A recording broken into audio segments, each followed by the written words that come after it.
సరస్వతి పూజ చేసుకుంటున్నాం. ప్రతి సంవత్సరం కూడా మనము నవోదయ ఎగ్జామ్ రాసే ముందు సరస్వతి పూజ చేసుకొని ఆమె యొక్క ఆశీస్సులు తీసుకొని అందరూ కూడా ఎగ్జామ్ బాగా రాయాలని వెళ్తున్నాం. అలాగే ఈ సంవత్సరం కూడా మనము రేపు శనివారం 30th రోజున ఎగ్జామ్ ఉంది కాబట్టి ఈరోజు మనం సరస్వతి పూజ చేసుకొని ఆమె యొక్క ఆశీస్సులు తీసుకొని మనమందరం ఆ టికెట్స్ కూడా ఆమె యొక్క పాదాల దగ్గర పెట్టినాం. ఆమె ఆశీస్సులు కావాలని ఆమె ఆశీస్సులు మనం తీసుకొని ఈరోజు పూజ చేసుకొని ఇప్పటి నుంచి మనం అంతా కూడా ఆమె దీవెనలతో ఎగ్జామ్ బాగా ప్రిపేర్ అయ్యి శనివారం జరగబోయే నవోదయ ఎగ్జామ్ కూడా అందరూ బాగా రాయాలని ఆమె ఆశీస్సులు మనకు అందరికి ఉండాలని కానీ కోరుకుంటున్నాం. కాబట్టి అందరూ కూడా ఎగ్జామ్ మీరు బాగా రాయాలి. ఒకసారి అందరి ఆమెను బాగా మీరు తలుచుకొని మాకు దీవెనలు ఇవ్వండి అని కలిసి ఆ తల్లిని ఒకసారి మనసారా నమస్కారం చేసుకోవాల్సిందిగా కోరుతున్నాం.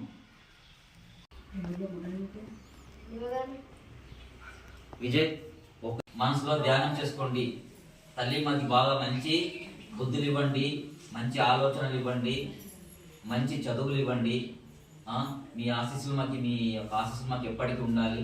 మేమందరూ కూడా బాగా చదువుకోవాలని మనసారా మనసులో ఆ యొక్క చదువుల తల్లిని మనందరం మనసులో బాగా నమస్కరించుకోండి.